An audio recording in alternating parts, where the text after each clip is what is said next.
I spent years fighting for my life, and after almost dying, here's the advice that I would give to you. Coming from someone who has fought and beat death, this is what I have to say. Before I get into my journey of death, let's talk about it. Let's talk about the things that I think are going to enhance your life and make you better if you just watch to the end of this video. Your self-worth cannot be based on productivity. We are in such a microwave society of wanting everything right now, now.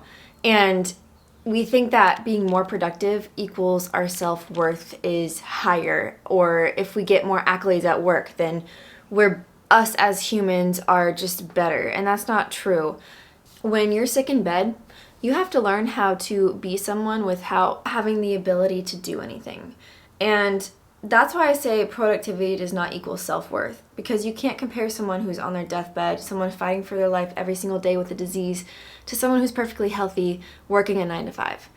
Your worth is not in that. Your worth is not in your job. It is not in how many accolades you get or how much you produce or how much money you make. I promise you, when you're on your deathbed, when you're at the end of your life, you're not going to think, I wish I worked more, or I wish I got more recognition for making this much money. That's not even the point of life. Silence will show you what you've been running from. Let me say that again. Silence will show you what you've been running from. A lot of times people make themselves too busy, or they fill their schedule because they're trying to avoid something subconsciously and they don't even realize they're doing it. But the pain and the trauma and the fear, they all resurface when you force yourself to stop and slow down and actually face the problems head on.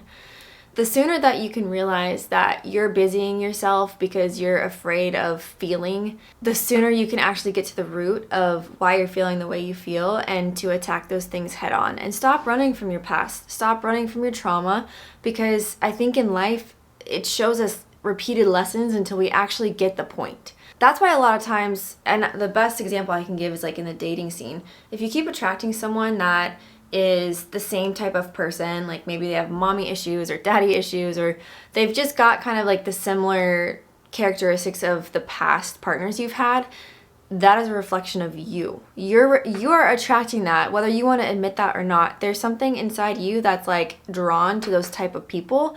And when you slow down and sit in the stillness, when I was forced to sit in the stillness, that is when I was able to go back and say, okay, how do I actually want my life to be once I get out of this? If I get out of this.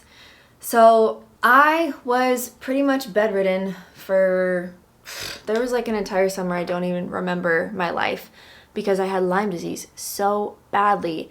I was sleeping 20 hours a week and I wanted to die. I wanted it to end. I didn't want to feel like that anymore. I can show you a picture kind of what I was looking like, how pale and peaked and just the most sick I've ever felt in my entire life. And that went on for years. And we can get into the whole rebound and the way Jesus saved me. But this video is about the things that I learned when I was dying, pretty much. And there's just some things that life can't teach you that death can. And it's unfortunate that not a lot of people get to experience death and then get to live again. I think if you were to die today and then you were given the option of coming back tomorrow to continue your life and see it from a different light, I think we would all live in such a more blissful and abundant place.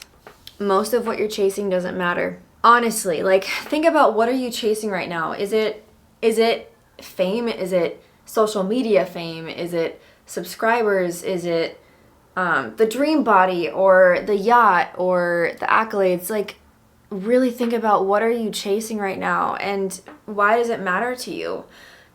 Our time on Earth, we are on a floating rock in the middle of space, in the middle of the universe.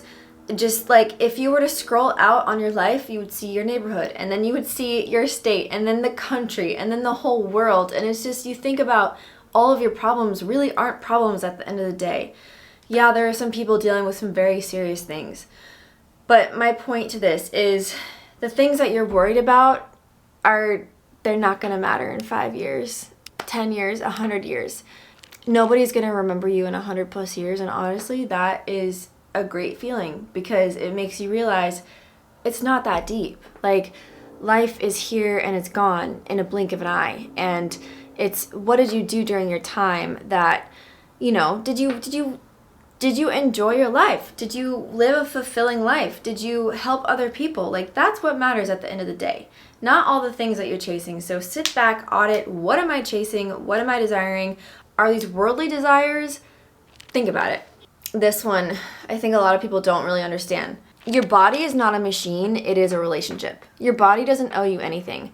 Your body keeps you alive, it keeps your heart pumping, it keeps your digestion going. Like, it does so many processes on its own that we don't give it enough love. So instead of demonizing your body for what it can't do, glorify it for what it can do. The fact that you have energy, oh my gosh, like, I am healed from Lyme, and having energy and being able to sit up and talk to a camera and talk to whoever is on the other side of this is amazing. People take energy and health for granted. And there is one beautiful quote that I will never forget. It is, in life, you have 1,000 problems until you get sick. And then when you're sick, you only have one problem, and it is to get healthy again. And it makes you realize if you have your health, you have everything. Like, you have the ability to acquire a skill set, to get a better job, to get out of the situation that you're in, to move to a different place. I don't know, when you realize that life is kind of like a game, it gets so much better. Pain isn't punishment, it's information from your body. If you're experiencing some sort of chronic pain or emotional pain, it's time to address it and stop putting fixes and pills and drugs and things that escape from the pain. I'm talking about the pain that you run from, that you know is going to keep chasing you, but you just keep numbing it. Time to face that head on. Once you get to the other side of that pain and the realization of like what's causing that pain, there's so much freedom. When I went to Santa Vive to get healed from Lyme disease, I was basically put inside of a human crock pot. My temperature was raised to 107 degrees. I did that twice. And I remember the first night I sat down with one of the doctors, and she looked at me and she said, "You are carrying too much. It is time to put it down and let it go. This program is extremely emotional, and the mind is so powerful. Yes, our treatments are really powerful. They're one of the most powerful treatments in the world. But your mind is more powerful. And the second that you realize that, you will be healed." And she changed my life. I started crying. Like, I had the realization that your mind really affects your day-to-day. Like, your reality is so minuscule compared to the actual reality that's taking place. And Dr. Joe Dispenza talks about this a lot. Basically, neurons that fire together wire together, so your thought processes become patterns, become your, personality, become your reality. And just to simplify it, it goes way deeper than that. But it's time to think about, what are you telling yourself? Are you telling yourself that you hate yourself? Are you telling yourself that you're not good enough or that you don't deserve something? Start auditing that.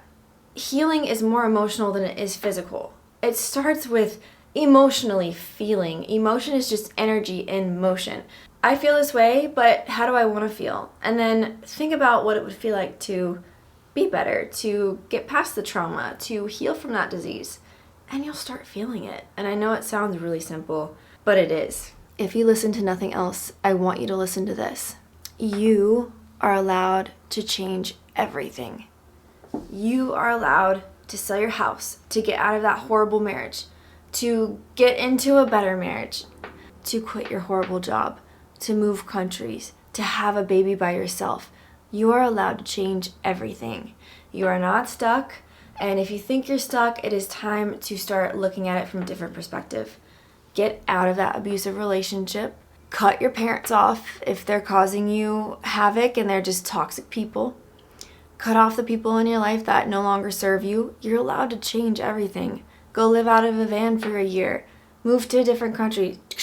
Go be a chef in Africa. I don't know. But my point is, we really pigeonhole ourselves into thinking that we have our life and that's just all it's going to be, and we can't change it. Actively do something for yourself to get out of that situation, to change it. For me, what am I doing? Okay, for me, my situation, after getting healed enough from Lyme, it's a whole story I told you, I joined the military. I changed my life. I moved states. I went to different countries. I solo backpacked in Portugal. Like, just go. just do it. Like, stop analysis paralysis and think about, okay, what life do I want and how do I get there? Use ChatGPT. Hey, I want this life. This is where I'm at now. Give me the steps that it's going to take to get there. Seriously, you have so many resources at your fingertips. It is time to use them. You don't need the new car. You don't need the big house. Like, the amount that we need is so minuscule. You need to feel fulfilled. You need to feel loved. You need to give love. You need to be nourished. Those are your needs. You don't need to have the shiniest thing. And once you realize that you're chasing the Joneses or keeping up with the Smiths or whatever it's called, the sooner you can start cleaning out your closet of crap that you don't need up here and physically, and moving more space in your life for better things to come to fruition.